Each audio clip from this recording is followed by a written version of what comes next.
अस्सलाम वालेकुम। 7 न्यूज़ से मैं हूं आपकी मेज़बान अरूज मलिक। आप देख रहे हैं प्रोग्राम पाकिस्तान के साथ। यकीनन आप सब खैरियत से होंगे व्यूअर्स। आज हमारे साथ मौजूद हैं राना मोहम्मद तनवीर साहब, जो कि एग्जीक्यूटिव मेंबर हैं Punjab board of investment and trade.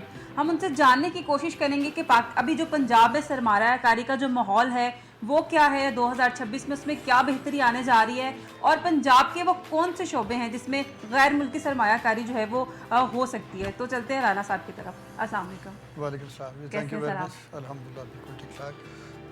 Thank you जी, आपने शो पे लिया। और सबसे पहले तो मैं आज कायद डे के हवाले से पूरी कौम को एक पैगाम देना चाहूँगा कि जिस पोलराइज सोसाइटी में कायद आज़म ने सियासी बसारत से इस पूरे निज़ाम को जिसमें अब देखें कि हिंदुस्तान पाकिस्तान की जो डिवीज़न थी उसमें किस तरह गाइड किया, तो हमें अमली सियासत में कायद आज़म मोहम्मद अली जिन्ना के अफकार से इस्तिफ़ादा हासिल करना चाहिए और उनको भरपूर खराज अक़ीदत पेश करता हूँ। इसके साथ साथ आपका जो क्वेश्चन है कि पंजाब में या पाकिस्तान में सरमायाकारी के हवाले से या ओवरऑल जो बिज़नेस सिनेरियो है वो क्या डेवलप होने जा रहा है, तो आपने देखा होगा कि पिछले कुछ माह में जो पाकिस्तान को डिफरेंट इदारों से फंडिंग हुई है, जो कर्ज़ की एक साथ मिली है या कर्ज़ मिले हैं, उससे ये साबित होता है। बहुत सारे लोग तो ये कह रहे हैं कि जी ये कर्ज़ा लिया जा रहा है या क्यों लिया जा रहा है, लेकिन असल बात ये है कि जो इंटरनेशनल इंस्टीट्यूशंस हैं उनका ट्रस्ट है पाकिस्तान के ऊपर, क्योंकि पाकिस्तान की इकॉनमी इस वक्त राइट डायरेक्शन में चल रही है। तो जब इकॉनमी राइट डायरेक्शन में चले, किसी मुल्क की सिक्योरिटी सेफ्टी इंटैक्ट हो, तो उसमें जो है इंटरनेशनल इदारे सपोर्ट करते हैं, वो खा आपकी फंडिंग के हवाले से हो या बाकी मामलात में आपके मुल्क को प्रिविलेज हासिल होता है। अच्छा, अगर 2025 की बात की जाए तो बहुत से ऐसे बड़े सरमायाकार थे जो पाकिस्तान छोड़ के जिन्होंने बाहर इन्वेस्टमेंट करना जो है वो प्रेफर किया। तो आपको लगता है कि जो आने वाले साल हैं उनमें वो सरमायाकारी हम वापस ला सकेंगे? देखिए जी, बड़ा टफ क्वेश्चन है। इसमें मैं पिछले 25 साल से देख रहा हूँ कि पाकिस्तान से ग्रेजुअली बिज़नेस जो है वो शिफ्ट हो रहा है, खा वो बांग्लादेश हो, किसी भी मुल्क में लोग जा रहे हैं। Even so much so UAE में पाकिस्तान की बहुत बड़ी सरमायाकारी जा चुकी है। अब हमें ये देखना है कि हमारी मुल्की सियासत किस रुख जाती है। अगर तो हम अपने मुल्क में सियासी हमआहंगी से एक मुस्तहकम एक ऐसा एटमॉस्फेयर क्रिएट करें कि जहाँ पे ये ना हो कि what is going to be happen tomorrow, तो ऐसा जब कयास होता है तो उसमें कोई भी सरमायाकार अपने मुल्क में सरमायाकारी करने से डरता है, बिकॉज उसको ये नहीं पता होता कि मैं जो इन्वेस्टमेंट करूँगा उसका कल क्या फ्यूचर होगा। तो इसलिए कोई भी जो बिजनेसमैन है वो अपनी इन्वेस्टमेंट सेफ जगह पे करना चाहेंगे। अगर इस मुल्क के हालात जो कि आपने देखा है करंट जो ये वॉर की सिचुएशन के बाद जो चीज़ें इवॉल्व हो रही हैं, वो एक ट्रस्ट और कॉन्फिडेंस पाकिस्तान पे आ रहा है, तो इस तरह अगर होता है तो डेफिनेटली कोई भी जो पाकिस्तानी है जो यहाँ से अपनी इन्वेस्टमेंट बाहर लेके गया है वो डेफिनेटली अपने मुल्क में लेके आएगा, बिकॉज अपने मुल्क से बेहतर तो कोई चीज़ नहीं हो सकती। बेशक। अच्छा, पंजाब में वो कौन से शोबे हैं जहाँ पे इन्वेस्टमेंट जो है जो बैरून मुल्की सरमायाकारी है गैर मुल्की वो की जा सकती है? देखिए, इस वक्त सबसे बड़ी इन्वेस्टमेंट हो रही है ईवी व्हीकल्स में। उससे रिलेटेड प्रोडक्ट्स के अंदर आप कह सकते हैं कि सरमायाकारी हो सके, जैसे ईवी स्टेशंस आ रहे हैं। उसके बाद पाकिस्तान के अंदर आईटी के हवाले से बहुत बड़ी स्पेस है। ठीक है जी, जो आजकल एआई का ज़माना है, क्योंकि पिछले कुछ सालों में थोड़ा कम हुआ था, लेकिन इस वक्त इसमें बहुत बड़ी इन्वेस्टमेंट्स हो रही हैं।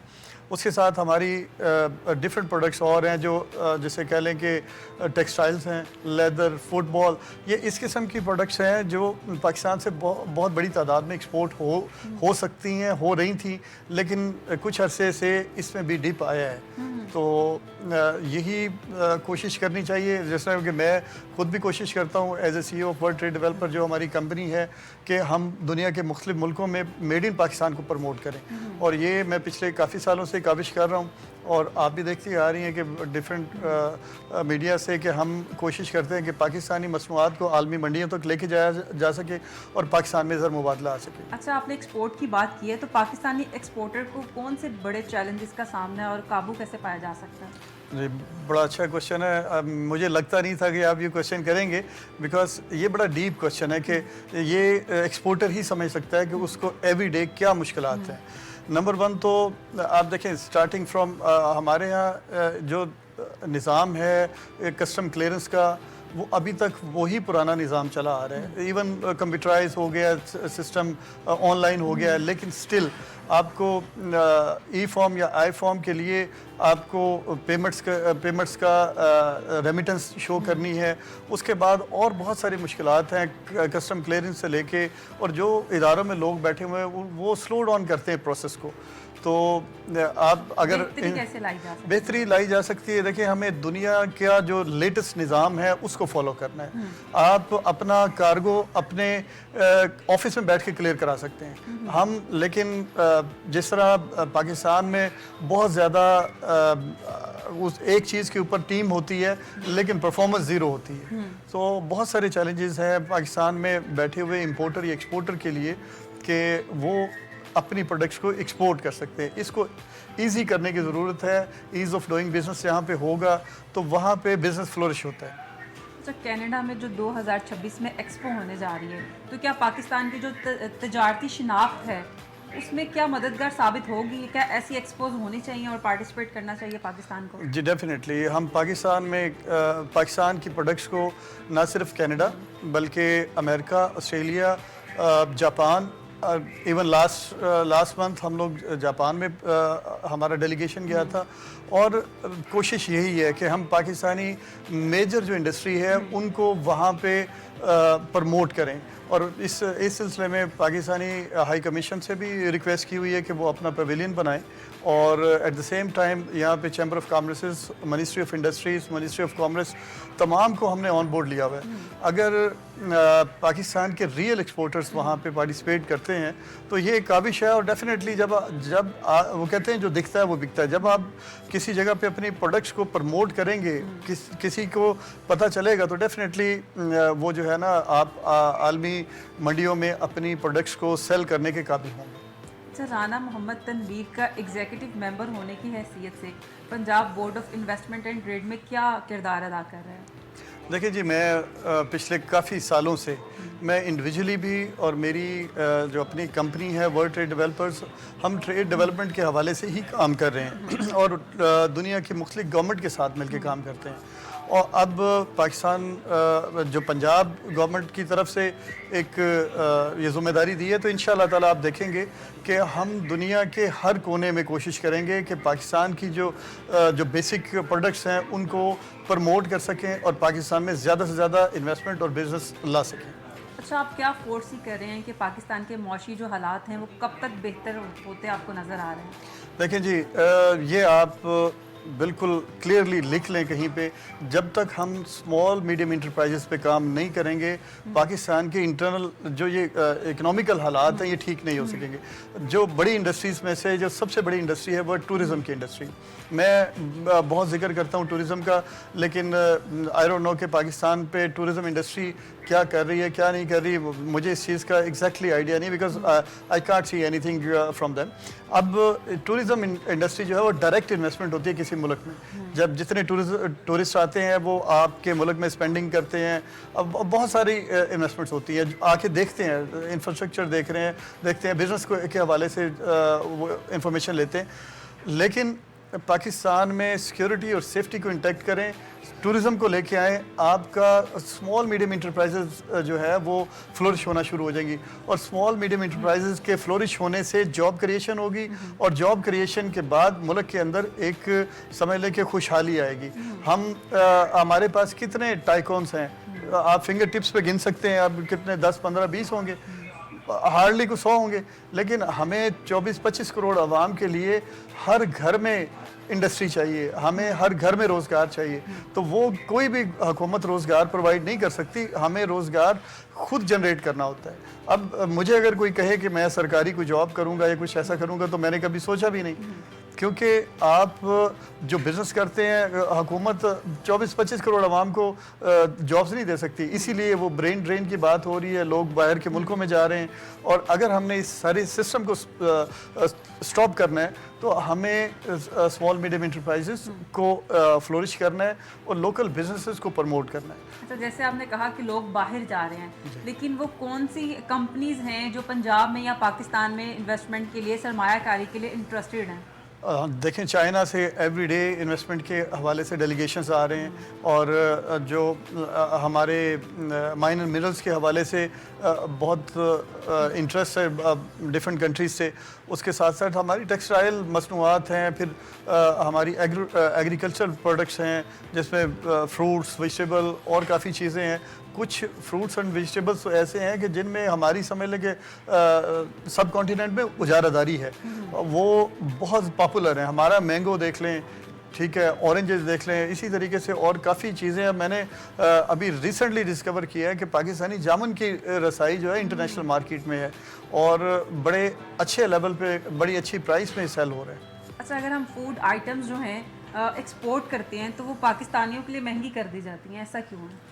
नहीं, ऐसा बेसिकली नहीं है। पहली बात तो ये कि इतनी एक्सपोर्ट हो नहीं रही है, लेकिन अगेन ये है कि ये थोड़ा सा अनफॉर्चुनेट चीज़ है। जिस तरह रमज़ान आता है तो महंगाई हो जाती है।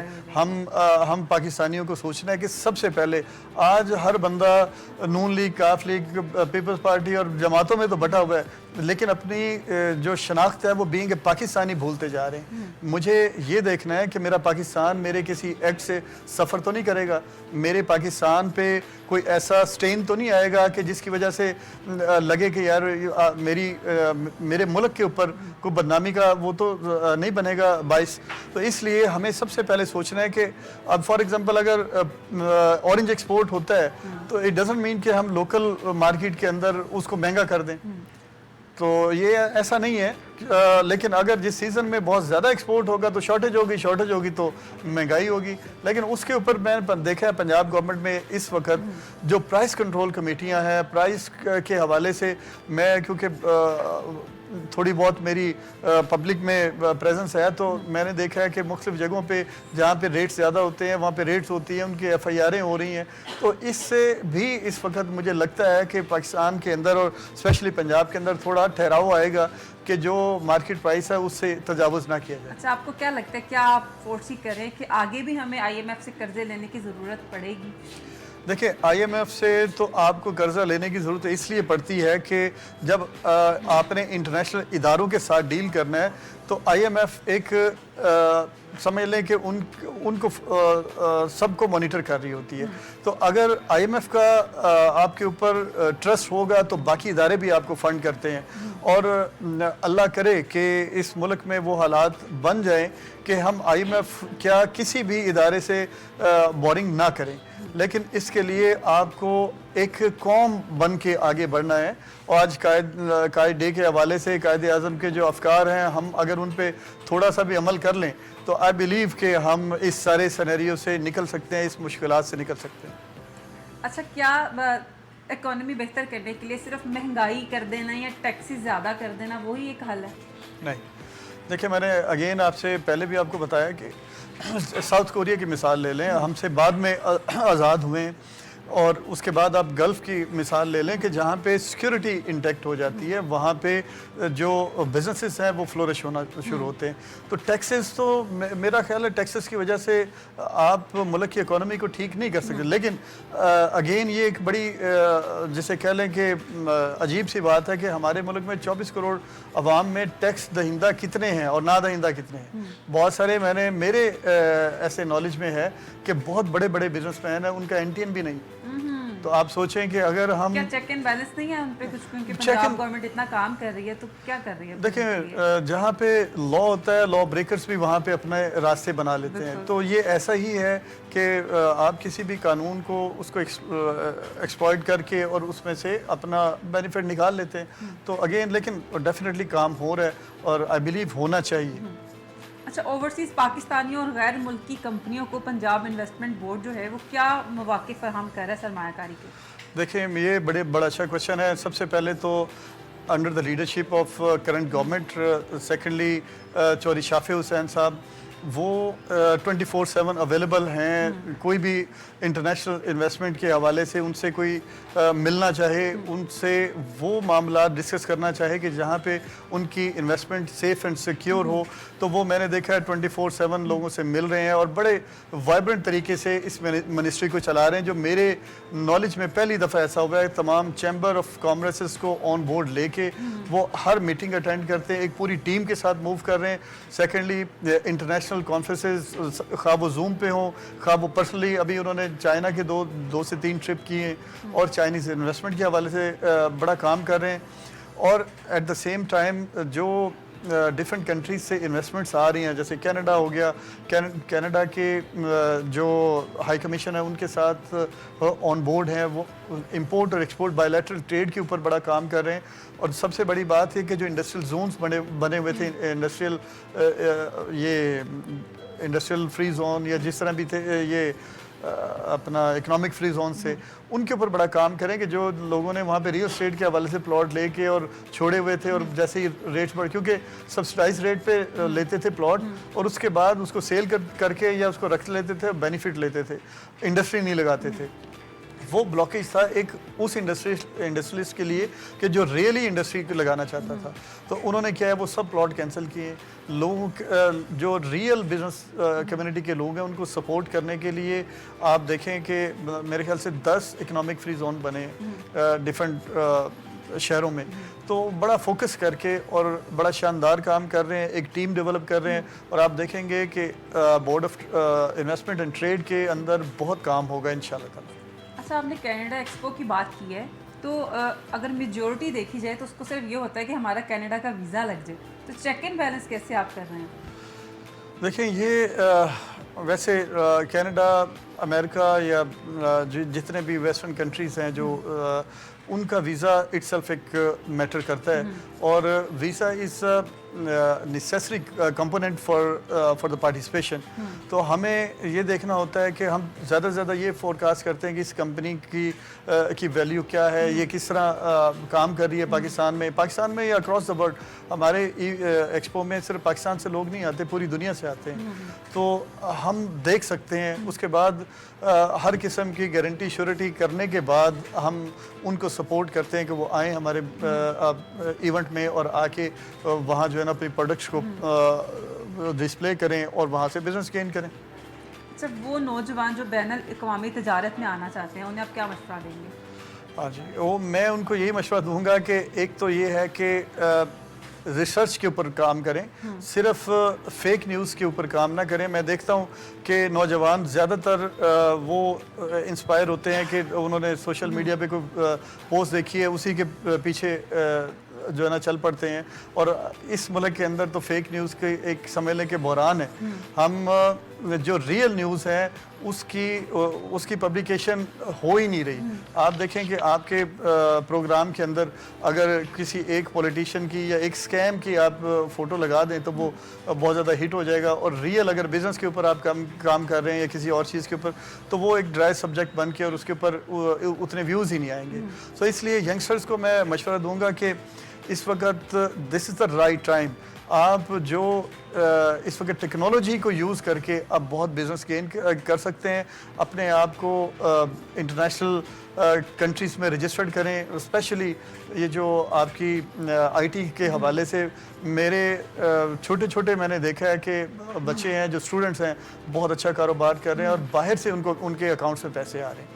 अच्छा, जो इंटरनेशनल एग्जीबिशन होती हैं उसमें पाकिस्तान की शिरकत कितनी ज़रूरी है और क्या इसमें कोई मुआशी सूरत हाल बेहतर हो सकती है? जी बिल्कुल। अभी मैडम मरीम नवाज़ साहिबा जापान गई थी तो बड़ी तनकीद हुई थी कि जी बड़ा ख़र्चा कर दिया, ये कर दिया, वो कर दिया। तो मैं आज आपसे शेयर करता चलूँ कि बिगनिंग में मेरे बिज़नेस के बिगनिंग में जब मैं स्टार्टिंग में था तो मैं इंटरनेशनल सफ़र करता था, तो शायद मेरे वसाइल इतने नहीं थे। मैं देखता था कि यार ये टोटल अखराजात इतने आ रहे हैं, पता नहीं वहाँ से बिज़नेस मिलेगा या नहीं मिलेगा। और सम टाइम ऐसा होता था कि आप इन्वेस्टमेंट इस ट्रिप पे करके आते थे, आपको 1 रुपये का बिज़नेस नहीं मिलता था, मायूसी मिलती थी। लेकिन कहते हैं ना मायूसी गुनाह है।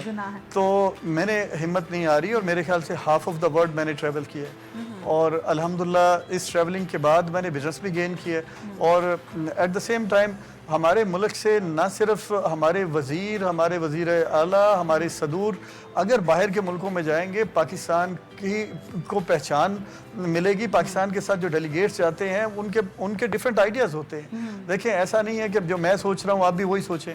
You have a different idea of business, I have my own. तो जब आप किसी मुल्क में जाते हैं वहाँ से गेन करके आते हैं और कुछ वहाँ पे डिलीवर करके आ रहे थे। सो इसलिए इंटरनेशनल ट्रैवलिंग बहुत ज़रूरी है और आप अपने मुल्क की प्रोडक्ट्स को पूरी दुनिया में डेफिनेटली डिस्प्ले करें और वहाँ से इंटरेस्ट डेफिनेटली आएगा। सरमायाकारों के एतमाद के तहफ़्फ़ुज़ का क्या तरीक़ाकार मौजूद है? सबसे बड़ी चीज़ है सिक्योरिटी। कोई भी सरमायाकार दुनिया के अंदर जब तक उसको सिक्योरिटी और सेफ्टी नहीं होगी वो कभी भी इन्वेस्टमेंट नहीं करेगा। पाकिस्तान से इन्वेस्टमेंट्स जो गई भी हैं या लोग यहाँ से जो इंटरनेशनल इन्वेस्टमेंट, जिस तरह उज़्बेक एयरलाइन थी, इसी तरीके से और बहुत सारे इदारे थे, उन्होंने अपने ऑपरेशंस क्लोज इसलिए किए कि वो यहाँ से अपनी इन्वेस्टमेंट को मूव करने में उनको मुश्किल आ रही थी। स्पेशली अपना जो प्रॉफिट था उसको भी डॉलर की शेप में वो अगर बाहर रेमिटेंस करना चाह रहे थे तो वो हो नहीं पा रहा था। तो अगर किसी को अपने ऑपरेशन में इस किस्म की डिफ़िकल्टीज़ आएंगी कि अपना ही सरमाया आप अपने मुल्क में नहीं लेके जा सकते या कहीं और ट्रांसफ़र नहीं कर सकते because of the shortage of dollars और anything else, they don't care, वो उनकी अमाउंट है, वो जिस तरह भी चाहें उसको ट्रांसफ़र कर सकते हैं। तो अगर इस किस्म की उनको पॉलिसीज़ में उनको इस किस्म के ईज़ ऑफ डूइंग बिजनेस दिया जाएगा कि आप अगर यहाँ पे काम करते हैं आपको 100% सेफ्टी, सिक्योरिटी और आपका सरमाया महफूज होगा, तो मेरा नहीं ख्याल कि स्पेशली इस खित्ते के अंदर इतना पोटेंशल है। आपके माइनर मिनरल से लेके आपकी ज़रूरी अजनास से लेके हर किस्म के अभी सोने, तांबे और इस किस्म के ज़खायर जो हैं हमारे, उस पे काम हो रहा है। अभी जो रिसेंट डिस्कवरी हुई है, चाइनीज़ डेलीगेट्स आ रहे हैं, वो बड़ा इंटरेस्ट शो कर रहे हैं। So we have to make safe and secure Pakistan. अब हम अपने दूसरे गेस्ट को वेलकम करते हैं जो कि डॉक्टर मोहम्मद हसनैन हैं। आइए उनसे बात करते हैं। अस्सलाम वालेकुम। वालेकुम सलाम मैम। कैसे हैं आप? जी अल्हम्दुलिल्लाह। तो सबसे पहले तो बताइएगा कि बायोसाइको जो सोशल पेन है वो क्या होती है? बेसिकली बायोसाइको सोशल पेन एक ऐसी पेन को कहा जाता है जिसकी 3 कंडीशन डिफरेंट होती हैं। हमारी पेन या तो बायोलॉजिकल होती है या साइकोलॉजिकल होती है या सोशल होती है। अब इसकी हम एक छोटी सी एग्जांपल कोट करते हैं, वो ये कि एक बंदा है, उसको नी पेन है, उसको अर्थराइटिस है, वो उसकी बायोलॉजिकल पेन है। उसके बाद उस वजह से वो अपने नी को ज़्यादा मूव नहीं कर रहा, ये क्या है? ये उसका साइकोलॉजिकल पेन का इम्पैक्ट है। सोशल क्या? उसने अपनी सोशल एक्टिविटीज़ लिमिटेड कर दी हैं उस वजह से उसके मसल वीक हो रहे हैं। ये एक पेन में सोशल इम्पैक्ट आ गया। बायो साइको सोशल पेन आजकल हमारे यहाँ पेशेंट्स में जो पेन आती है 90 to 95% केसेस में आपको बायो साइको सोशल पेन देखने को मिलती है, क्योंकि हमारे यहाँ एक्टिविटीज़, कंप्यूटर का यूज़ बहुत ज़्यादा है, लोग बैठे रहते हैं जिस वजह से उन्हें बैक पेन होती है। तो बैक पेन का होना बायोलॉजिकल पेन ही है, लेकिन इसमें सोशल इम्पैक्ट ज़्यादा है as compare to biological impact. अच्छा, कई लोगों को ये भी होता है ना, कुछ नहीं भी होता तो वो सोचना शुरू कर देते हैं मुझे ये तकलीफ है और उसी तरह से रिएक्ट करना शुरू कर देते हैं। तो उनको क्या कहेंगे फिर आप? उनके लिए ये चीज़ है, वो लोग जिनको नी का इशू नहीं है। अब नी की हम बात ना करें तो बाजू की बात कर लें, फ्रोजन शोल्डर एक डिजीज़ है। हमारे यहाँ क्या है, लोग अब किसी ने पानी का गिलास लेना है, यहाँ से कोई भी ऐसी मूवमेंट नहीं है कि किसी ऊंचाई वाली चीज़ से कोई चीज़ उठाई जाए, इसलिए हमारा जो शोल्डर जॉइंट है उसको एक लिमिट तक रखा जाता है, उससे ज़्यादा उसे मूव नहीं किया जाता, जिस वजह से शोल्डर में उनके लिमिटेशन आती है और वो अपनी एक्टिविटीज़ को लिमिटेड करते हुए ये सोचते हैं कि हमारे कंधे में दर्द आ जाएगी अगर हम ज़्यादा मूव करेंगे। तो उनके कंधे का मसला इस तरह से आता है। अच्छा, जैसे कहा जाता है कि अगर किसी की हाइट ज़्यादा है तो उसे डेफिनेटली कमर का मसला होगा ही होगा। बिल्कुल इसी तरह है। तो क्या हकीकत है ये? बिल्कुल ये हकीकत है। एक हाइट ज़्यादा होने से बैक का इशू आता है। अगर आप अपने आप को फिजिकली फिट रखते हैं फिर नहीं आता, अगर आप अपनी एक्टिविटीज़, एक्सरसाइज वगैरह प्रॉपरली हर चीज़ करते हैं। और दूसरे नंबर पे एक हाइटेड बंदे में वो इश्यूज नहीं आते जो एक ओबीस पेशेंट में आते हैं। मोटापा जो है वो कमर के मोरों के मसाइल में सबसे अहम रोल प्ले करता है। पेट का वजन ज़्यादा होने की वजह से इंटीरियर साइड पे आपका लोड ज़्यादा होता है, इसलिए बैक का इशू होता है। जिस तरह से आपने देखा होगा फीमेल में आफ्टर डिलीवरी सी सेक्शन, उनको बैक की पेन बहुत ज़्यादा कॉमन होती है। इसकी सबसे बड़ी रीज़न ये होती है कि इंटीरियर साइड पे वेट ज़्यादा रहने की वजह से उनके वर्टिब्राज आगे की तरफ होते हैं और बाद में जब उनकी स्पाइन नॉर्मल होती है तो उनको पेन आती है बैक पे। अच्छा, आजकल देखा जाए तो हर दूसरे बंदे को ना मोहरों का मसला रहता है। बिल्कुल इसी तरह। तो कहा ये जाता है कि देसी इलाज भी हैं इसके, मालिश करें या मोहरे उठवाएं, इस तरह का कोई चलता है ट्रीटमेंट वगैरह? मैं इसमें से एक बात से इत्तेफाक करता हूँ, मालिश वाली। अच्छा, मालिश वाली बात से मैं किस तरह से इत्तेफाक करता हूँ कि अगर मोरों का मसला है, सम टाइम ये होता है हम समझते हैं हमारे मोरों का मसला है, लेकिन ज़्यादा देर बैठने की वजह से मोरों की दोनों साइड के जो पट्टे हैं पैरास्पाइनल मसल वो स्टिफ हो जाते हैं। तो उसके लिए आपको मसाज बहुत ज़रूरी है, बहुत अच्छा उसका रिजल्ट आता है अगर आप मसाज ऑलिव ऑयल से करते हैं और किसी बने हुए ऑयल से नहीं, ऑलिव ऑयल से। दूसरे नंबर पे इसमें एक और चीज़ आप ऐड कर सकते हैं हमारी ऑडियंस के लिए, वो ये कि आप दूध में हल्दी ले सकते हैं अगर आपको बीपी वगैरह का इशू नहीं है, क्योंकि हल्दी इटसेल्फ एंटी इन्फ्लामेटरी है, वो आपकी बॉडी से इन्फ्लामेशन को कम करती है। और अगर हम उसी के साथ ये जो मोरे उठवाने वगैरह, ये ऐसा कोई कॉन्सेप्ट नहीं है, इससे उल्टा आप अपने रेडिकुलोपैथी की तरफ जाते हैं, आपको शैटिका के सिम्टम आते हैं, जहाँ आपका मसला फिजियोथेरेपी से मैनेज हो जाना है, बिल्कुल ठीक हो जाएंगे आप, वो आपको सर्जरी की तरफ जाना पड़ता शैटिका है। की आपने बात की, तो क्या शैटिका नाकाबिले इलाज है? क्या एक दफ़ा शुरू हो गई तो फिर हमेशा रहेगी? बिल्कुल भी ऐसे नहीं है। शैटिका एक ऐसी पेन है जिसका ट्रीटमेंट है। शैटिका एक सिम्टम है, अच्छा, शैटिका एक डायग्नोज नहीं है। अब आपको देखना पड़ता है पेशेंट को शैटिका किस वजह से आ रही है, उसकी मल्टीपल रीजंस हैं। सबसे कॉमन रीज़न जो देखने को मिलती है लंबर स्पाइन, हमारे यहाँ 10 बंदे हमारे कराएं तो 8 के आएगा L4 L5 S1 disc bulge. अब L4 L5 S1 जो है कमर के निचले मोरे हैं, उनमें आके अगर नस दब रही है तो इसका मतलब शैटिका के सिम्टम पेशेंट को आ रहे हैं। तो आप उसका ट्रीटमेंट करवाएंगे तो शैटिका ऑटोमेटिकली रिजॉल्व हो जाएगी। अगर आप पेन किलर्स के ऊपर रहेंगे तो फिर वो तो कोई ट्रीटमेंट नहीं है। अच्छा, किन किन सूरतों में मालिश करवानी है, किन पेन में नहीं करवानी है? अगर आपके पट्ठों का मसला है, कमर के दोनों साइडों के पट्ठों का मसला है, तो आपने जेंटली मसाज करवाना है, दबा के मालिश नहीं करवानी। अगर आपके मोरों का मसला है और काफ़ी ज़्यादा है तो मोरों के ऊपर तो किसी भी सूरत आपने मसाज नहीं करवाना। आपके सेंटर में मोरे हैं, दोनों साइडों पे पैरास्पाइनल मसल्स हैं, तो आपने दोनों साइड्स का मसाज करवाना है, सेंटर को बिल्कुल भी नहीं टच करना। अच्छा, बात कर लेते हैं सीएम साहिबा जो मरियम नवाज़ हैं, उन्होंने जो स्पेशल बच्चों के लिए रिहैब सेंटर्स बनवाए हैं, बिल्कुल, तो क्या कहना चाहेंगे आप? उससे रिलेटेड मैं ये कहूँगा कि पंजाब में जितना काम सीएम साहिबा कर रही हैं वो परफेक्ट है, लेकिन ये एक उनका ऐसा प्रोजेक्ट है जो कि सब प्रोजेक्ट से बढ़कर है, क्योंकि ये बच्चे ऐसे हैं कि इनके ऊपर फोकस करना बहुत ज़रूरी है। हमारे यहाँ एक बड़ी छोटी सी चीज़ देखने को मिलती है, वो ये कि ज़्यादातर लोग कहते हैं कि जो लोग बहुत ज़्यादा एलीट क्लास हैं उनके घर में एक आधा डिसेबल बच्चा होता है, मेजॉरिटी ये बात कहती है। लेकिन मैं इस चीज़ से एग्री क्या करता हूँ कि अल्लाह पाक जिसको वो बच्चा नवाजते हैं, अल्लाह पाक उसी के बदौलत आपको वो हर चीज़ दे रहे होते हैं। अब ये नहीं कह सकते कि ये सारी चीज़ें पहले से थी, आप उनसे पूछ के देखें, इस बच्चे की खिदमत करने के बाद उन्हें वो सारी चीज़ें मिली होती हैं।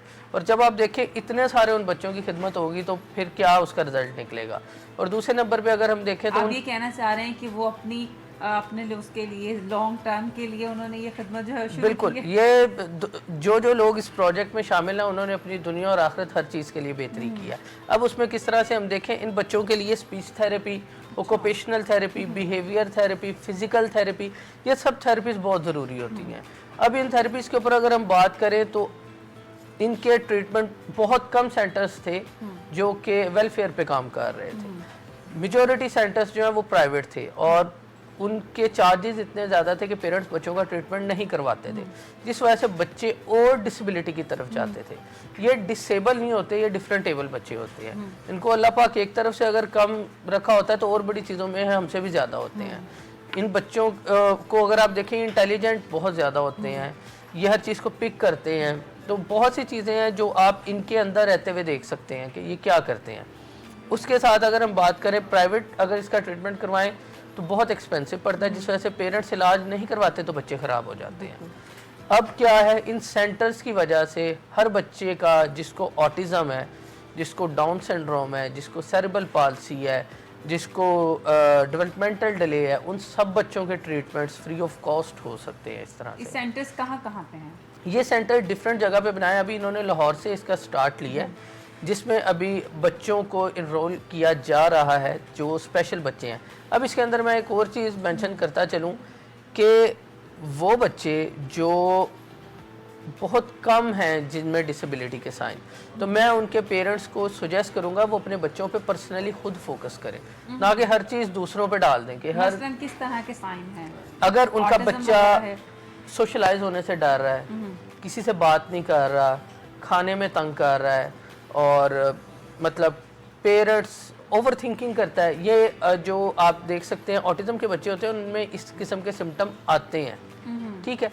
तो आप उन बच्चों का ट्रीटमेंट कोशिश करें, उनकी काउंसलिंग बेहतर करें, उनको सोशलाइज करें, ना कि उनको मोबाइल दे के बिल्कुल कमरे में बिठा दिया जाए। क्या ये बच्चे भी डिसेबल ही कहलाते हैं? ये बच्चे डिसेबिलिटी की तरफ जाते हैं। इन चीज़ों को अगर आप कवर नहीं करेंगे बच्चा डिसेबिलिटी की तरफ जाएगा। वो कैसे जाएगा? इन बच्चों में जब आप ये सारी चीज़ें लिमिटेड होंगी तो बच्चा सोशलाइज नहीं होगा, हर टाइम मोबाइल पे रहेगा। तो इन बच्चों में एक चीज़ आप देखेंगे, बच्चे बहुत जल्दी टो वॉक करने लग जाएंगे, भागेंगे तो टोस पे भागेंगे, पेरेंट्स ध्यान नहीं देंगे। अब वो आहिस्ता आहिस्ता बच्चा डिसेबिलिटी की तरफ जाएगा। बच्चा सोशलाइज नहीं होगा, ज़्यादा बात नहीं करेगा, मोबाइल यूज़ करेगा, वो कम बोलेगा। जब वो कम बोलेगा, अगर छोटा बच्चा है तो उसमें स्पीच डिले आ जाएगा। अगर वो छोटा बच्चा है तो वो चलने में लेट हो जाएगा। डेवलपमेंटल डिले एक्वायर्ड उसमें आ जाएंगे। एक्वायर्ड का मतलब ये है कि कोई भी फिजिकल एक्टिविटी ऐसी होनी जिसकी वजह से बच्चों में डेवलपमेंटल डिले आ जाता है। तो हमारे यहाँ मोबाइल फ़ोन का यूज़, बच्चों को छोटी उम्र से मोबाइल दे दिया जाता है, वो चुप करके मोबाइल यूज़ करते हैं, उनसे बात वगैरह कोई नहीं हो रही होती। अच्छा, कुछ बच्चे जिद बहुत करते हैं, रोते बहुत हैं, बात नहीं सुनते हैं, कहीं जाके ज़्यादा जो है वो एक माँ बाप को जलील करने वाला जो एक सिचुएशन सी बन जाती है वो आ जाती है। तो ऐसे बच्चों को भी क्या किसी ट्रीटमेंट की ज़रूरत होती है? इसमें डिफरेंट किस्म के बच्चे देखने को मिलते हैं। इन बच्चों को आप स्पेशल बच्चों में नहीं ला सकते। इन बच्चों की आप काउंसलिंग करें, उनको घर में थोड़ा सा, अब देखें डांट सबके लिए ज़रूरी होती है बच्चों के लिए। अगर अच्छा, डांट से मुझे याद आया, किस एज से बच्चे को जो है, क्योंकि बच्चा अगर 2 साल का है, 3 साल का, तो उसकी बेस तब ही बनती है। तो किस उसको क्या डांट डपट करनी चाहिए कि आंखों से डराया जाए? मतलब उसको किस तरह से समझाया जाए? उसको कि प्यार उसको से काम नहीं समझाया करना? जाए, उसको डांटा भी जाए और प्यार से एक तरीके से समझाया जाए कि वो बच्चा आपकी बात को पिक करे। एक चीज़ मैं यहाँ पे ऐड करूँगा, आजकल जो चीज़ मैं बहुत ज़्यादा देख रहा हूँ, पेरेंट्स बच्चों को कहते हैं आप खा लें, आप कर लें, मतलब बच्चे को हद से ज़्यादा इज्जत दे देते हैं, उस वजह से भी बच्चे ख़राब होते हैं। आप पेरेंट्स का एक अपना रोल है, उनका एक अपना मुकाम है। बच्चों में पेरेंट्स का डर थोड़ा बहुत होना ज़रूरी है, जिससे बच्चे बेहतरी की तरफ जाते हैं। अच्छा, अगर बुजुर्गों की बात की जाए तो वो कहते हैं कि 7 साल तक बच्चे को कुछ नहीं कहना, उसका ब्रेन जो है डेवलप हो रहा होता है, अगर आप उसे डांटेंगे तो वो बच्चे का ब्रेन जो है वो वहीं पर रुक जाएगा। इसमें कितनी हकीकत है? इस चीज़ को मैं इस तरह से देखता हूँ कि अगर एक बच्चा ज़्यादा बोलता है तो उसको ना रोका जाए, अगर कोई बच्चा कोई क्रिएटिव एक्टिविटी करता है उसे ना रोका जाए, किसी बच्चे को म्यूज़िक का शौक है, किसी किस्म का शौक है, उसे रोका ना जाए, उससे इन चीज़ों पे फ़र्क पड़ सकता है। इस तरह की चीज़ों में बच्चों को हमेशा अप्रिशिएट करना चाहिए। जब आप उन्हें अप्रिशिएट करेंगे बच्चे फिर ज़्यादा की तरफ जाएंगे, वो इंटेलिजेंट होंगे, वो फेस कर सकेंगे, उनमें सोशल एंजाइटी नहीं होगी, वो हर चीज़, अब वो ये नहीं सोचेंगे मैंने इस बंदे से बात करनी है, मैं क्या बात करूं, उनको पता होगा मैंने क्या बात करनी है। तो ये चीज़ें बहुत ज़्यादा ज़रूरी होती हैं। अगर बच्चा कोई नुकसान कर रहा है या अपना ही कोई नुकसान कर दिया उसने, तो तब भी मना नहीं करना, उसको फिर समझाया जाए। हर एक चीज़ का तरीका है। अब बगैर वजह के डांटना भी नहीं है और ज़रूरत से ज़्यादा भी नहीं डांटना। बच्चे को तरीके से लेके चलना है, जितना उसको ज़रूरी है डांटना उतना डांटा जाए। और जहाँ पे अगर लगता है कि बच्चा, आप अगर बच्चे में देख रहे हैं कुछ सिम्टम, बच्चा डर रहा है, बगैर वजह के डर रहा है, बच्चा छुप रहा है, तो आपको डॉक्टर से कंसल्ट करना चाहिए। बच्चा खा नहीं रहा, डरने और छुपने की क्या वजह है? ये ऑटिस्टिक बच्चों के सिम्टम्स होते हैं। ऑटिज्म जिन बच्चों को होता है वो छुपते हैं, वो कॉर्नर्स में छुपते हैं, इस किस्म के उनमें सिम्टम देखने को मिलते हैं। आप शुरू में बच्चे को मना करें, अगर ये चीज़ें बच्चे में ज़्यादा हैं तो आपको डॉक्टर से कंसल्ट करना चाहिए। लेकिन मैं कहता हूँ प्राइमरी रोल पेरेंट्स का है। बिल्कुल ठीक है, बहुत शुक्रिया। डॉक्टर मोहम्मद हसनैन हमारे साथ मौजूद थे। हमने बात की कि आज का मसरूफ़ दौर है, लेकिन आपने अपने बच्चों को खुद देखना है कि बच्चे क्या कर रहे हैं, किन एक्टिविटीज़ में, और बच्चों को थोड़ा सा मोबाइल से दूर रखें, एक्टिविटीज़ में जो है उन्हें इन्वॉल्व करें। इसके साथ ही हमें दीजिए इजाज़त, मिलते हैं अगले प्रोग्राम में। अल्लाह हाफ़िज़।